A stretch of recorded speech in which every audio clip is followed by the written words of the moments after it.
بھارتی وزیر خارجہ کا جنرل اسمبلی میں خطاب، کشمیریوں اور سکھوں کا احتجاج۔ مظاہرین نے بھارتی ریاستی دہشت گردی کا پردہ چاک کر دیا، کشمیریوں کو مزید ظلم کا شکار نہیں بنایا جا سکتا، یہ جبر اب ختم ہوگا۔ مظاہرین کے مودی قاتل کشمیریوں کو آزادی دو کے نعرے، مظاہرے میں سکھوں کی بھی بھرپور شرکت۔ مظاہرے میں شریک رہنماؤں کا یہ کہنا تھا کہ جب تک کشمیر میں قابض فوج کی وحشیانہ کارروائیاں اور ظلم بند نہیں ہوتا، کشمیریوں کو حق خود ارادیت نہیں ملتا۔ جدوجہد جاری رہے گی۔ جے شنکر کا خطاب جھوٹ کا پلندہ ہے، دنیا کو زمینی حقائق جاننے کی ضرورت ہے۔ بھارتی وزیر خارجہ کا جنرل اسمبلی میں خطاب، کشمیریوں اور سکھوں کا احتجاج۔ مظاہرین نے بھارتی ریاستی دہشت گردی کا پردہ چاک کر دیا، کشمیریوں کو مزید ظلم کا شکار نہیں بنایا جا سکتا، یہ جبر اب ختم ہوگا۔ مظاہرین کے مودی قاتل کشمیریوں کو آزادی دو کے نعرے، مظاہرے میں سکھوں کی بھی بھرپور شرکت۔ مظاہرے میں شریک رہنماؤں کا کہنا تھا کہ جب تک کشمیر میں قابض فوج کی وحشیانہ کارروائیاں اور ظلم بند نہیں ہوتا، کشمیریوں کو حق خود ارادیت نہیں ملتا، جدوجہد جاری رہے گی۔ جے شنکر کا خطاب جھوٹ کا پلندہ ہے، دنیا کو زمینی حقائق جاننے کی ضرورت ہے۔ آپ کو بتائیں اس اہم خبر سے متعلق کہ بھارتی وزیر خارجہ کا جنرل اسمبلی میں خطاب، کشمیریوں اور سکھوں کا احتجاج۔ مظاہرین نے بھارتی ریاستی دہشت گردی کا پردہ چاک کر دیا۔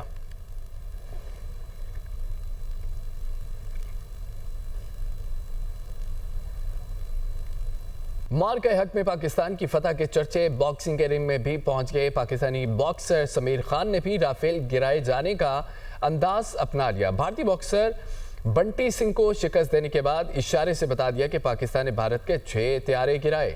بھارتی باکسر 6-0 کا اشارہ دیکھتے ہی آپے سے باہر ہو گیا۔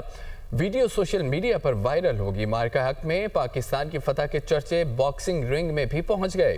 پاکستانی باکسر سمیر خان نے بھی رافیل گرائے جانے کا انداز اپنا لیا۔ امریکہ نے مسئلہ کشمیر کے پرامن حل کی خواہش ظاہر کر دی ہے۔ امریکی محکمہ خارجہ کا یہ کہنا ہے کہ کشمیر کا مسئلہ پاکستان اور بھارت کے درمیان براہ راست تنازع ہے۔ اگر کشمیری تنازع پر ثالثی کی پیشکش کی جائے تو ہم آمادہ ہیں۔ مذاکرات سے مسئلہ کشمیر حل ہو سکتا ہے۔ پاک بھارت جنگ بندی میں امریکہ نے مدد فراہم کی۔ ترجمان امریکی محکمہ خارجہ نے مزید یہ کہا ہے کہ دہشت گردوں کی حوالگی کے اقدام پر پاکستان کا شکریہ ادا کرتے ہیں۔ امریکی شہریوں کو قتل کرنے والے دہشت گرد کی حوالگی تعلقات کی اچھی شروعات تھی۔ بھارت اور پاکستان کے ساتھ اپنے مفادات کو فروغ دینے کی کوشش کر رہے ہیں۔ پاکستان اور بھارت کے ساتھ ہمارے تعلقات مختلف نوعیت کے حامل ہیں۔ ہم ریکارڈک میں سرمایہ کاری کے امکانات کو دیکھ رہے ہیں۔ اسرائیل نے غزہ میں فلسطینیوں پر ظلم و بربریت کی انتہا کر دی ہے۔ صحافی سمیت 91 فلسطینیوں کو شہید کر دیا۔ غزہ میں اسرائیل کا پیدا کردہ قحط عالمی قوانین کی خلاف ورزی ہے۔ سعودی وزیر خارجہ شہزادہ فیصل بن فرحان کی اقوام متحدہ کی بات چیت۔ غزہ میں قحط بڑی تباہی کو جنم دے چکا ہے۔ غزہ میں اسرائیلی جارحیت کے خلاف رپورٹ دل دہلا دینے والی ہے۔ یورپی ملک سان مرینو نے فلسطین کو ریاست تسلیم کر لیا ہے۔ وزیر خارجہ سان مرینو نے اقوام متحدہ جنرل اسمبلی سے خطاب میں کہا، آزاد فلسطینی ریاست فلسطینی شہریوں کا حق ہے۔ ترک صدر اور ہسپانوی وزیر اعظم کے درمیان ٹیلی فونک رابطہ ہوا۔ دونوں رہنماؤں نے فلسطینی ریاست کی قیام کے لیے جنرل اسمبلی اجلاس کو بڑی کامیابی قرار دے دیا۔ اسرائیل خطے میں امن نہیں چاہتا، ترک صدر رجب طیب اردوان۔ حماس کی حسن نصر اللہ کی برسی کے موقع پر اسرائیلی قتل و غارت کی مذمت کی گئی۔ اسرائیل نے حزب اللہ کو کمزور کرنے کے لیے حسن نصر اللہ کو شہید کیا۔ حماس فلسطینی وزارت صحت کے مطابق غزہ میں اسرائیلی حملوں سے شہداء کی تعداد 65,926 ہو گئی۔ ناظرین، دنیا بھر میں غزہ میں اسرائیلی جارحیت کے خلاف مظاہرے کیے گئے۔ برطانیہ، جرمنی اور جنوبی افریقہ میں شہریوں کی بڑی تعداد سراپا احتجاج ہے۔ برطانوی شہر لیورپول میں شہریوں کی حکومت کے خلاف ریلی۔ برطانوی حکومت کا اسرائیل کے خلاف دوہرا معیار۔ غزہ میں اسرائیلی بربریت کو روکنے کے لیے برطانوی اقدامات مشکوک ہیں۔ مظاہرین جرمنی کے دارالحکومت برلن میں 60,000 افراد کا فلسطین کے حق میں مارچ۔ جرمنی اسرائیل کو ہتھیاروں کی فراہمی بند کرے۔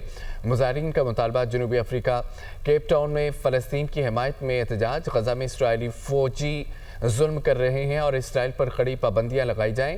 جنوبی افریقہ میں مظاہرین کا مطالبہ۔ اسرائیل جارحانہ کارروائیوں سے مشرق وسطیٰ کو تباہ کرنے کی کوشش کر رہا ہے۔